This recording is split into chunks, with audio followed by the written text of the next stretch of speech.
Hello and welcome to Zambia today on Zanis TV, the People's Channel. I am your presenter, Henry Himonde.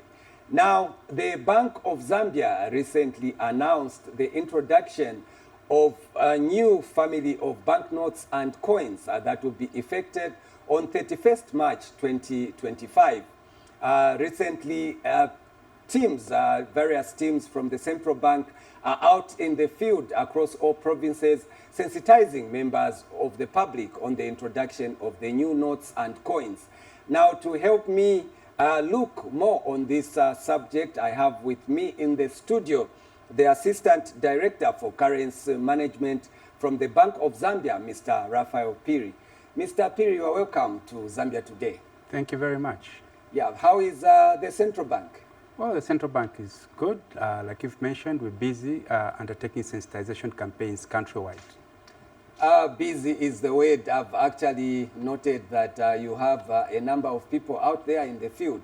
Now, Mr. Piri, I have odd enough to have seen the introduction of new banknotes over the years in the past. What is it that necessitates the change of banknotes and coins? Thank you very much. Banknotes and coins are tools that we use for our everyday business in terms of trade and transactions. Now, the money that we use plays different roles within the cash ecosystem. So, if you've got a high value note like 100 kwacha, for example, which is the highest denomination today, the real use for that shouldn't be for everyday transactions, but for only high value transactions.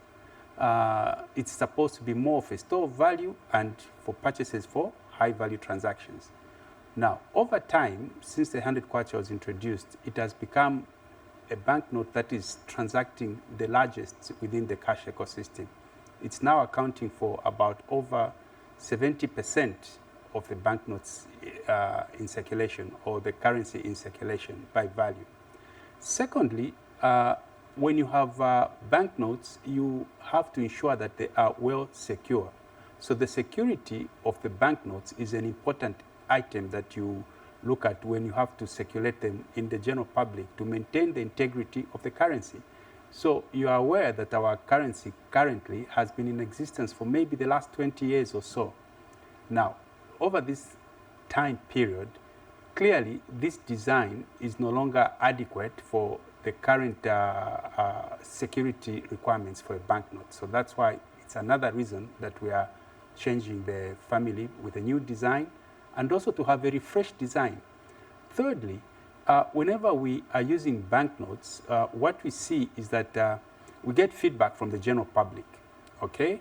There are members of different sectors, like the visually impaired. There could be people who are unable to read and write, but only identify banknotes by way of color and so on. So we have to refresh these banknotes so that they respond to the needs of the general public who are supposed to utilize them as a means of transacting. So just take us through, what are the notes that you are going to introduce? Okay. So let me just say, what notes are we going to have? Okay.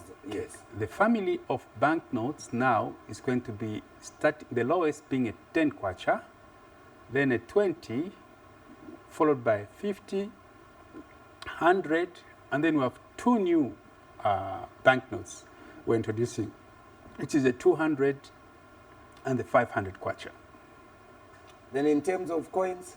Coins, our good old 5 kwacha and 2 kwacha banknotes have been coined.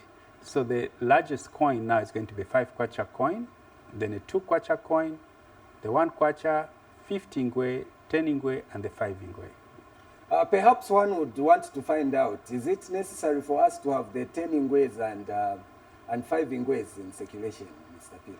Yes, they are necessary. I mean, clearly, most people, if you go to a supermarket and you purchase items and there is supposed to be a 5 ngwe change, we get a lot of complaints, even through the consumer protection space, that people are not being given change by the supermarkets. Okay, and secondly, for pricing purposes, we do not want to have coins starting at a very high value, because again, what people start seeing is that there could be upward rounding off of pricing. So the 5 ingwe and 10 ingwe have a special role to play within the microtransaction space and also within the space of change. Now, Mr. Piri, just out of interest, there are some people actually who would, for example, if I have to buy bread and I have the actual amount for bread, but then I have it in 5 ingwes. There are people that refuse to get, they would refuse actually to sell me what I want to buy because of the, is that something that the central bank is aware of? Well, firstly, the denominations I've mentioned, from the 500 kwacha right up to the 5 ingwe, or currently from the 100 kwacha right up to the 5 ingwe, are legal tender. So nobody is supposed to refuse any denomination that is part of a legal tender. So there is no reason, because you are being provided with value which is legally acceptable by way of the coin, whether it's a 5 ingwe, it's a 10 ingwe, it's a 50 ingwe, and so on. So a merchant does not have choice as to which denominations they must accept, because different people with different income, within the different income groups, would have different types of banknotes and coins in their possession. So it would be unfortunate that sectors of the public who may not be holding large value sums of money are being denied services because they have coins. So it's not supposed to be rejected. This is legal tender. Yes, so Mr. Piri, just when we started the program, you indicated that one of the reasons that the central bank changes the currency could be to introduce features that are friendly maybe to visually impaired people, for example. What are some of the features, special features that these new notes will bear? Okay, so our current banknotes, from the security perspective, for the public to be able to identify them, will have a number of features. So there are features which you can use by looking at, by tilting a banknote, for example. There will be a security thread, okay, on each of the banknotes, different types of security threads, and in certain locations of the banknote. So that when you tilt the banknote, the security thread will show some form of movement which the public can be able to see by eye. So when you tilt it like in this direction, you should be able to see the lines on the security threads moving.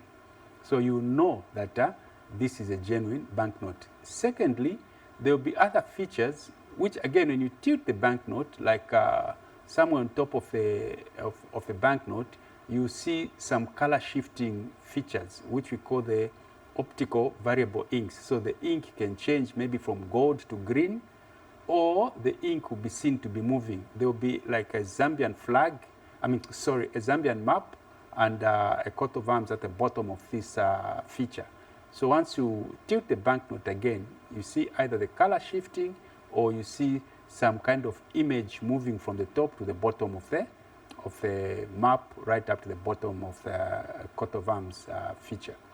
So those are the items that you can look at. Secondly, you can also, thirdly, you can also look at the rough edges on the side of the banknote. In the past, we had little lines which we call tactile marks to assist with the visually impaired, but now there are different patterns, and these patterns are more easily identifiable, or people are able to feel them better than the lines which used to be there before. So if you touch them, and especially for the visually impaired community, they are able to identify these banknotes more easily because they are like embossed in a way. They are like what I'd call raising on top of the actual substrate. And then you can also look at the banknote through light. When you raise a banknote through a light source, you should be able to see what we call a watermark. Watermarks are still there even on the current banknote. So this watermark will show a head of a fish eagle, okay? And under it, there will also be a small little head of a fish eagle with the denomination of the specific banknote that you are looking at. So these are some of the public features which are easy to identify, but also very difficult to counterfeit. So how are members of the public going to know about these features that you've just mentioned? Is there anything that you are doing as a central bank to ensure that the members of the public are aware? Yes. So we have teams currently all over the country undertaking sensitization. We're meeting up with the various stakeholders from the government officials, schools, chiefs, headmen, so that information trickles down to the very last person that is at the community level. So we are sensitizing people. We are undertaking radio programs. We're undertaking television programs, and even interpersonal programs on the streets of the different towns that and districts that the members of the Bank of Zambia sensitization team are. We are also quite thankful that I think we've seen that in the last 2 days or so, we've had our colleagues from the southern, eastern, and northern provinces appearing also on Zanis. And so we are seeing all this collaboration with a lot of partners. Yes, so when it comes to actually counterfeit notes, I understand there are certain populations that are more vulnerable perhaps than others. Are there any maybe deliberate sensitizations that you've targeted certain maybe sectors or groups that you deem to be more vulnerable perhaps to falling victim of people who maybe trade in counterfeit notes? Yes. In fact, you see, when you do not know the features, irrespective of where you are a potential victim to a counterfeiter, Of course. whether you're in the city or you're in a village. So that's why this sensitization is targeting everyone from the city and more importantly also in the far-flung areas as well. That's why I talked about engagement with the chiefs, engagement with the headmen, so that this information can also go, so that people do not lose value for their crops, for example, somebody who goes with photocopies. That's why I was talking about these threads, which have got movement, these patterns, which have got color shift. And they're very easy to see with the naked eye. In fact, they are meant for the public to use to identify the money. Once it doesn't take even half a minute, within 10 seconds, they can tell that this is a genuine banknote or not. So that's why this sensitization is being undertaken countrywide, so that nobody, whether you're in the city or you are in our rural communities, you do not fall victim of these counterfeiters. So the new notes come into effect on 31st March this year. Are they? What is the period that they'll be used alongside the old currency? Okay. Yes. So again, very good question. People should not panic. The old currency and the new notes shall be used side by side for a period of 12 months. Okay, so you've got a whole 12 months period to be able to use your old currency and new currency, and nobody must refuse to accept either currency for purposes of trade and commerce. So if somebody comes and gives you a new note, you can still give change if you're a merchant with an old note, or the vice versa. So you can either be given an old note, so if the change you have is new notes, you can still give, because this money is at an equal value. So it's on a one-to-one. So if it's a 10 kwacha old note, it is equivalent to the 10 kwacha new note. So they can So run the side 5 by kwacha side. coin is equivalent to the 5 kwacha paper note. No Yes. one should say the other one is... A coin, no, I can't. No, they are the same in terms of value. Oh, that's interesting there. So there have been concerns actually that the introduction of the new notes will result in maybe traders, for example, hiking prices because maybe I have a product that is supposed to cost 180 kwacha, then I just decide to just round it off to 200 because perhaps a change will be difficult for me to find. Is there a way that you regulate the number of maybe notes on the market? Maybe you have more of the transactional notes as we call them. Okay, thank you very much. In fact, number one, if you've seen the family of banknotes and coins that we've talked about, it's a very wide range of pieces of banknotes from 500 right up to 5 ingwe. Now, this is sufficient enough to be able to allow any trader to have adequate change.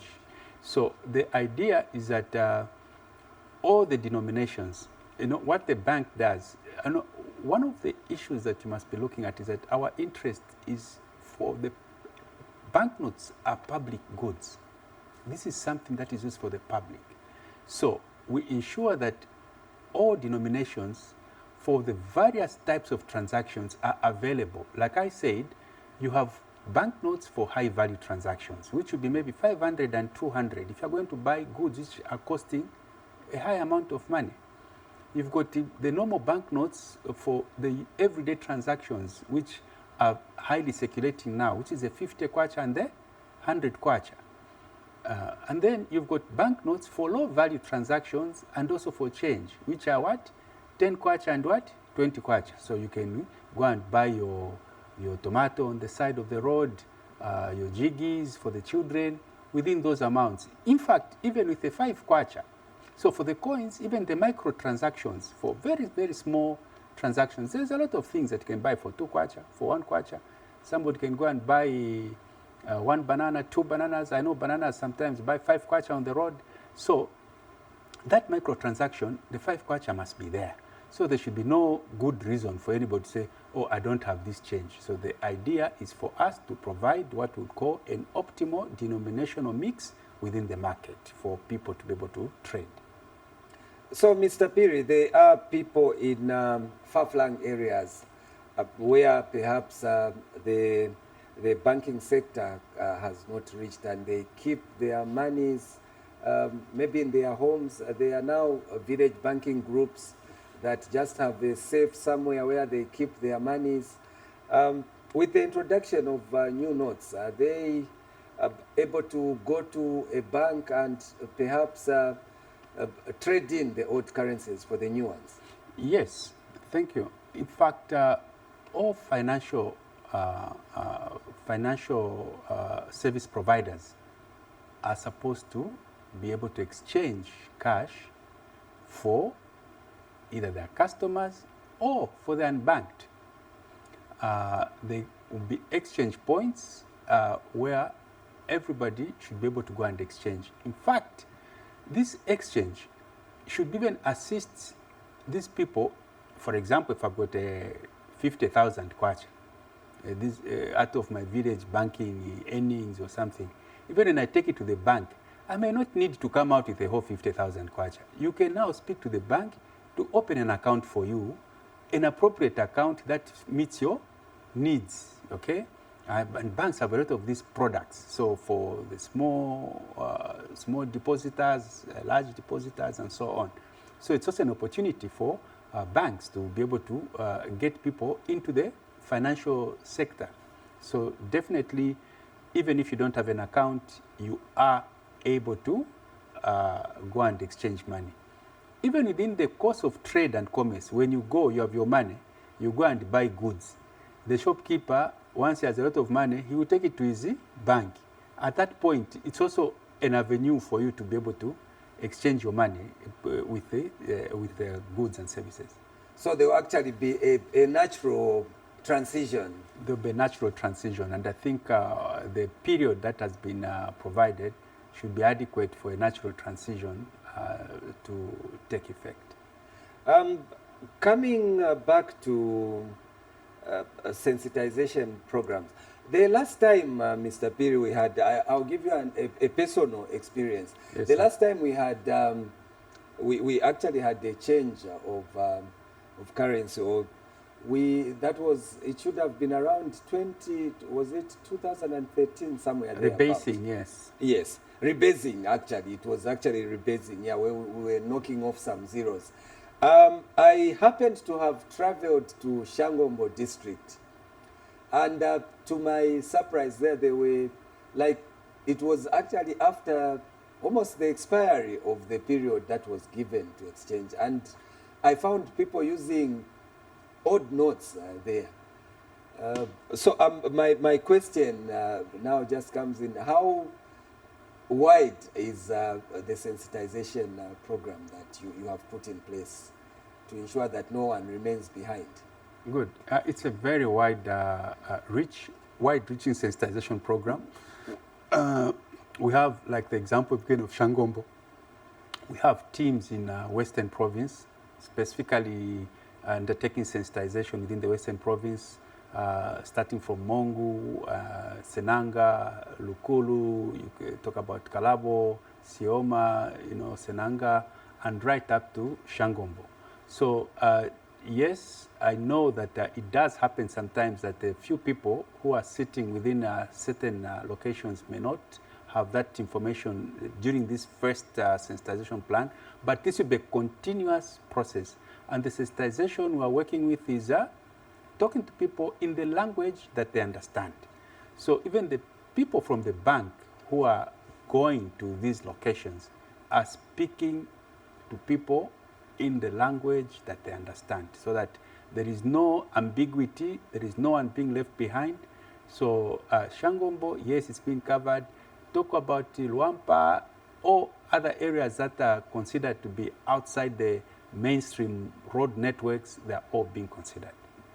So, Mr. Piri, as we come to towards the end of the program, I understand that during the maize buying season that will shortly go into perhaps maybe around May or thereabout, that's when people who use counterfeit notes actually go to buy maize from farmers, unsuspecting farmers, so to say. Now, where do I report if at all I suspect that there's someone maybe who wants to dupe me by using counterfeit notes? I think the law enforcement agents are all over. The police are community-based, they're all over the place. If you're not sure, ask your colleagues, but if you believe that this person may have, report to the police. Because even the police have the police been empowered also to know about the features? The police will be empowered. In fact, yesterday there was a police day, and almost everywhere we were invited by the police to participate in sensitizing the people that were going to their stands during the police day. So in almost every province, we were part of the police day celebrations. And at that point, we took that opportunity to go through. But we shall still do more detailed sensitization with the law enforcement agents, because they are the people that have to react most of the time within the community when there is a problem with counterfeiting. Okay, maybe just your last words, Mr. Piri, as we close the program. Yes, my last words is that people mustn't be scared about this new change. It's a change that is here to improve the banknote design. And one thing I didn't talk about, this banknote design that we have now is to celebrate Zambia. Almost all the features on the banknotes, the pictures, the animals, the waterfalls, and so on, are all celebrating Zambia, the great Zambian wealth, our heritage, things that we possess that possibly other countries, nobody else does not possess. This is a Zambian postcard. It's a Zambian tool. It's something you can use for tourism or for also educational purposes. So these people must not be worried. The transition is meant to be as smooth as possible, and we want to carry everybody along and still be able to spend their money and not lose any value. Mr. Piri, thank you so much for coming on the program. Thank you very much. I greatly appreciate it.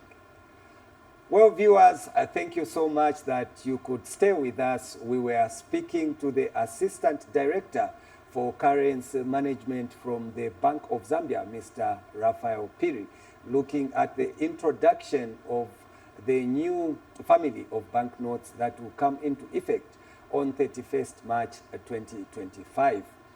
On behalf of the entire production team, my name is Henry Himonde. We'll see you next week.